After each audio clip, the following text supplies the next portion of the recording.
जालना तालुक्यातील सामनगाव येथील पाझर तलावाच्या प्रश्नांवरून शेतकरी आणि प्रशासन यांच्यातील वाद आता चांगला चिघळताना दिसत आहे। तलावाच्या बॅकवॉटरमुळे परिसरातील शेतकऱ्यांच्या शेतीचे मोठ्या प्रमाणात नुकसान झाल्याचा आरोप करण्यात येत आहे। या प्रकरणी संबंधित अधिकाऱ्यांनी तात्काळ उपाययोजना कराव्यात, अन्यथा जिल्हा परिषद परिसरात आत्मदहन करण्याचा इशारा शेतकरी माधव पवार यांनी दिला आहे। जालना तालुक्यातील सामनगाव येथे 1972 मध्ये पाझर तलाव तयार करण्यात आले आणि या पाझर तलावातील पावसाळ्यात साचलेल्या पाण्याच्या बॅकवॉटरमुळे दरवर्षी शेतकऱ्यांच्या शेतात पाणी शिरत असून लाखो रुपयांच्या पिकांचे नुकसान होत आहे। यामुळे शेतकरी आर्थिक संकटात सापडले आहेत। वारंवार प्रशासनाकडे पाठपुरावा करूनही प्रश्न मार्गी लागत नसल्याचा आरोप शेतकऱ्यांनी केला आहे। दिनांक 4 जून रोजी शेतकरी पवार हे जिल्हा परिषदेच्या जलसंधारण विभागाच्या अधिकारी सविता सलगार यांच्याकडे प्रश्न मांडण्यासाठी गेले असता शेतकऱ्यांशी अरेरावीची भाषा वापरल्याचा गंभीर आरोपही यावेळी पवार यांच्याकडून करण्यात आला आहे। प्रशासनाकडून अपेक्षित सहकार्य मिळत नसल्याने शेतकऱ्यांमध्ये तीव्र नाराजीचे वातावरण निर्माण झाले आहे। शेतकरी माधव पवार यांनी स्पष्ट शब्दात इशारा देत सांगितले की पाझर तलावाचा प्रश्न तात्काळ मार्गी लावावा, नुकसानग्रस्त शेतकऱ्यांना न्याय द्यावा आणि जबाबदार अधिकाऱ्यांवर कारवाई करावी, अन्यथा येत्या काळात जिल्हा परिषद कार्यालयासमोर आत्मदहन करण्याचा टोकाचा निर्णय घ्यावा लागेल।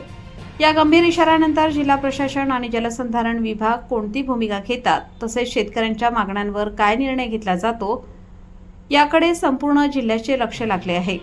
यावेळी जलसंधारण अधिकारी सविता सलगार मॅडम यांच्याशी प्रसारमाध्यमांच्या कर्मचाऱ्यांनी संवाद साधण्याचा प्रयत्न केला असता त्या ऑफिसमध्ये आढळून आल्या नाही। या संपूर्ण विषयीची माहिती शेतकरी माधव पवार यांनी प्रबंधभूमी महाराष्ट्र न्यूजशी बोलताना दिली आहे। प्रबंधभूमी महाराष्ट्र न्यूजसाठी प्रतिनिधी सुनील भारती, जालना। दादा, तुम्ही आज जिल्हा परिषदला आला आहेत, नेमकं काय तक्रार आहे तुमची आणि काय प्रकरण आहे? मी गेले 7 महिने झाले जिल्हा परिषद, जिल्हा अधिकारी कार्यालय, त्या पाझर तलावाचं पाणी माझ्या शेतामध्ये घुसतंय।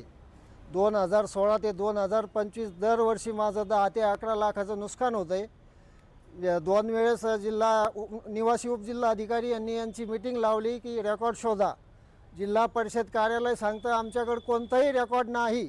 मी त्यांना आता जलसाधारण अधिकारी सविता सलगार मॅडम यांना लेखी पत्र मागितलं।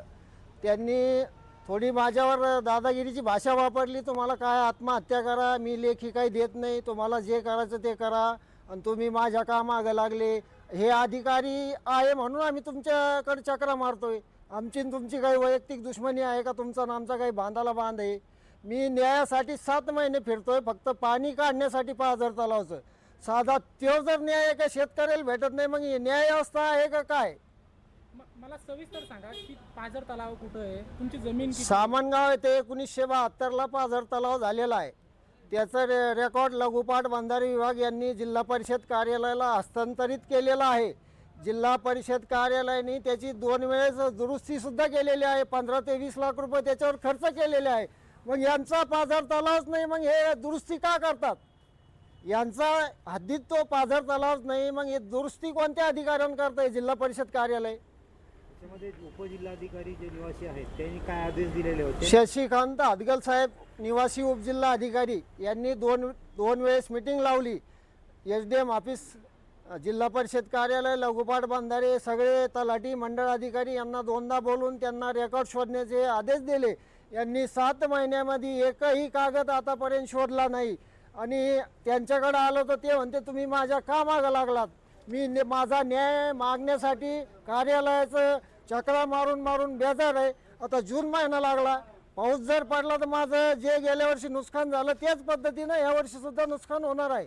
तुमची जमीन गेलेली का याच्यामध्ये? माझी गट नंबर 51 मधील एकही गुंठा पाझर तलावात अधिग्रहित झालेली नाही, तरी माझं दरवर्षी 10 ते 11 लाखाचं नुकसान झालेलं आहे। या जिल्हा परिषद कार्यालयाने मला आतापर्यंत एकही रुपया दिलेला नाही आणि हे कर्मचारी दादागिरीची भाषा करतात। पहिला मुद्दा म्हणजे हा आहे, यांना खूप सत्तेचा किंवा कशाचा तरी माज दिसतोय, मला दबाव टाकण्याचा प्रयत्न करतात, कारण यांच्यावर कोणाची वचक नाही। यामुळे ही दादागिरी भाषा करीत आहेत हल्ले कर्मचारी आणि अधिकारी। तुमची काय मागणी आता? माझी मागणी एकच आहे, मला जर या 2 ते 3 दिवसात न्याय भेटला नाही, एक तर मी या जिल्हा परिषद कार्यालयाच्या वरून उडी खाऊन आत्मदहन करीन, नाही तर डिझेल पेट्रोल अंगावर घेऊन पेटून घेईन। हे 2च पर्याय माझ्या पुढे आहे। कोणी तुम्हाला धमकी मारली? धमकी सविता सलगार मॅडम आणि बाकीचे इतर कर्मचारी आहेत। हे डायरेक्ट म्हणतात तुम्ही आत्मदहन करा, आम्हाला काही घेणं नाही त्याशी। माधव एकनाथ पवार, राहणार सामनगाव, तालुका, जिल्हा जालना.